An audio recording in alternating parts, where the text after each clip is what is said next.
அண்டனுக்கு நடுவில் தான் ரஜினி சார் வரேன்னு சொன்னார். ஓகேவா, ரஜினி சார் வரேன்னு சொன்னதும் ஐயோ நாம இவ்வளவு நாள் 10 வருஷமா ஆட்சியில இல்லாம இருந்தோம், நல்ல வாய்ப்பு கிடைச்சது, திடீர்னு இந்த மனுஷன் வரான்னு சொல்லிட்டு இவரை வச்சு செஞ்சுட்டாங்க அங்க இருக்கிற அரசியல் கட்சிக்காரங்க எல்லாமே. டிஎம்கே சீமான் யார் எல்லாத்தையுமே ரஜினி மேல காழ்ப்புணர்ச்சியில நிறைய ஹேட்டிங் கிரியேட் பண்ணாங்க. ரஜினினா இப்படிதான், அப்பயே வந்து ஓடி போயிட்டாரு, அது ஒன்றும் இல்லை அப்படி இப்படின்னு சொல்லி அவர் எப்படியா சொல்லிட்டாரு, இப்போ இல்லைனா எப்பயும் இல்லை அப்படிங்கிற மாதிரி தான். ஆனால் அப்புறமே அவரு வரலன்னு சொல்லிட்டு போயிட்டார், ஓப்பனாக சொல்லிட்டு போயிட்டார். கமலஹாசன் மாதிரி கட்சி ஆரம்பிச்சுட்டு கட்சியை போய் டிஎம்கே அடமான வைக்கல. ஓகேவா, அது எவ்வளோ பெரிய மகாத்தப்பு தெரியுமா? கோயம்புத்தூர்ல கமலஹாசன் நின்று கமலஹாசன் சார் முதலமைச்சர் ஆகும் சொல்லிட்டு அங்க இருக்க மக்கள் இவனுக்கு ஓட்டு போட்டு அங்க போட்டியா இருந்த டிஎம்கே ஏடிஎம்கெல்லாம் எதிர்த்து இவனுக்கு ஓட்டு போட்டா இவன் போய் டிஎம்கே கூட ஜோடி பண்ணிட்டு இப்போ ரவுண்டு எம்பிக்கு போய் உட்காந்துருக்கான். அது மிகப்பெரிய தப்பு. ஆனா ரஜினி சார் அந்த தப்பு பண்ணல. அந்த ஆளுக்கு அதான் ஓப்பனா எவ்வளவு பேர் ஃபேம்ல இருக்காரு. நான் ஆரம்பிச்சு சொன்னாரு நான் வந்து ஆகலாம் அப்படி பேசுவாங்க எல்லாம் தெரியும், ஆனா நான் வரேன் அப்படின்னு சொன்னார். ஆனா அப்படியும் போயிட்டார், அவர் அது கவலைப்படல. ஓகேவா, ஆனா நல்லது நடக்கும் மனசுல நினைச்சு போயிட்டார். ஆனா அதை வந்து ஆஸ் ஏ விஜய் ரஜினி ஃபேனா இருந்து தலைவரோட டார்கெட்டை விஜய் சார் பண்றாரு. உண்மைதான், ரஜினி சார் பண்ண முடியே அப்படின்னு சொல்லிட்டு விஜய் சார் வராரு. ஓகேவா, விஜய் சார் ஒரு ஃபேனா அவரு சரி நான் தான் பாக்குறேன், எனக்கு தான். ஏன்னா விஜய் சார் பயங்கரமான ரஜினி ஃபேன். ஓகேவா, அவர் வந்து அவருக்கும் இல்லாத பொலிட்டிக்ஸா தலைவா படத்துல இருந்து எல்லா படத்துலையும் இந்த அரசியல்காரங்க செய்யற சூழ்ச்சி தான் ரெண்டு பேருக்கும் எதிர்ப்பா. இப்ப ரெண்டு பேரும் எதுக்கு வச்சிருது, இவங்க ரஜினி விஜய் சேர்த்துட்டாங்கன்னா பிரச்சனை இருக்கும்ல, இவங்களுக்கு ஓட்டு கிடைக்காதுல, ரெண்டு பேரும் பிரிச்சுட்டு இவங்க இந்த பக்கம் ஓட்டு போடு அவங்க அந்த பக்கம் ஓட்டு போடுன்னு அப்படி ஒரு கன்ஃபியூஷன் கிரியேட் பண்றது. இல்ல அதிகமா இப்போ குரூப் எந்த குரூப் அதிகமா ப்ளே பண்றாரு தெரியுமா? மீடியா சோசியல் மீடியா எல்லாத்தையும் பொலிட்டிக்கல் குரூப் தான். ஒரு ஃபேன்ஸ்ல வா கிரியேட் பண்றது இவங்க தான். ஓகேவா, அதே மாதிரி தான் இவர் ஏதோ ரெண்டு படம் வருது பெரிய படம் தான், அந்த படத்துக்கு சப்போர்ட் இந்த படத்துக்கு அது பாலிடிக்ஸ் இருக்கு. இது ஒன்று இருக்கு. இன்னும் பாலிடிக்ஸான ஆளுங்க தான் நிறைய பேர் கமெண்ட்ஸ் பண்றாங்க, அவங்க பிடிச்ச ஆளுங்களுக்கு சப்போர்ட்டா பேசுறது, பிடிக்காதவங்களுக்கு தான் சப்போர்ட்டா பேசுறது.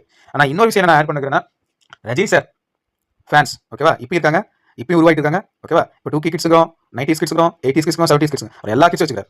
ஓகேவா, விஜய் ஃபேன்ஸ்ல இருக்காங்க 2K kids, 19 kids, 80s kids வரைக்கும். ஓகே, இதுல வந்து இப்போ ரீசெண்டா வந்த 2K கிட்ஸ் அவங்க ரஜினி சார் பத்தி ஒண்ணுமே தெரியல. ஓப்பனா சொல்ல ரஜினி சார் பத்தி ஒன்றும் தெரியல. ஓகேவா, இப்பதான் 18 வயசு 19 வயசு 17 வயசு ஓகே 20 வயசு ஓகேவா, எதுவுமே தெரியல ரஜினி சார் ஒரு வயசானவர், ஒரு கிழவன் நடிக்கிறான், அவனுக்கு இத்தனை பேருங்க. அந்த கிழவன் 50 வருஷமா என்ன பண்ணான்னு தெரியல, ஒரு 4 படத்தை பார்த்து இவ்வளவுதான் அப்படிங்கிறாங்க. ஓகேவா, அவருக்கான ரெஸ்பெக்ட் பண்ண தெரியல. ஆனா ரொம்ப வருஷமா ஃபாலோ பண்ற விஜய் ஃபேன்ஸ் ரஜினி ஃபேன்ஸ் ஓகேவா, அவங்களுக்கு ஒரு மியூச்சுவல் ரெஸ்பெக்டிங் இருக்குது. ஓகே, ஏன்னா சில்வண்டுக்கு செய்யற கமெண்ட்ஸ் போட்டி விளையாட்டுத்தனம் தான் விஜய் ஃபேன்ஸ் மேல ரஜினி ஃபேன்ஸ்க்கு வெறுப்பு வருது, ரஜினி ஃபேன்ஸ் மேல விஜய் ஃபேன்ஸ்க்கு வெறுப்பு வருது. ஓகேவா, இதெல்லாம் உண்மையான பேக்ரவுண்ட் இருக்கும். ஒரு படம் சக்சஸ் ஆகும்னா அதுக்கு ஃபர்ஸ்ட் ரெஸ்பான்ஸ் இருக்கணும். ஓகேவா, நம்ம படம் இப்போ வரைக்கும் பேன் இந்தியாவில் சக்சஸ் ஆகல எந்த படமும். கர்நாடகாரன் ஒரு காலத்தில் அங்கே படம் எடுத்துக்காங்கலாம் தெரியாது, முக்கிய கலாச்சிட்டு இருக்கும். இப்போ KGF படம் கொடுத்து அந்த கர்நாடக இண்டஸ்ட்ரி ஒரு வேலை கொண்டு போய் காந்தாரா அதுன்னு ஒரு மூவி நல்லா ஹிட் ஆகி ஒரு வேலை கொண்டு போயிட்டாங்க. ஆந்திரா எடுத்துங்க, NTR நடிக்கிற படம் RRR, பாகுபலி, புஷ்பா அப்படின்னு மலையாளத்தில் அவங்க ஒரு பக்கம் கலக்கிட்டு இருக்காங்க. தமிழ்நாட்டில் இன்னும் அந்த ஒற்றுமையில போட்டி போடாம பொலிட்டிக்கல் அந்த மாதிரி தான் இருக்குது.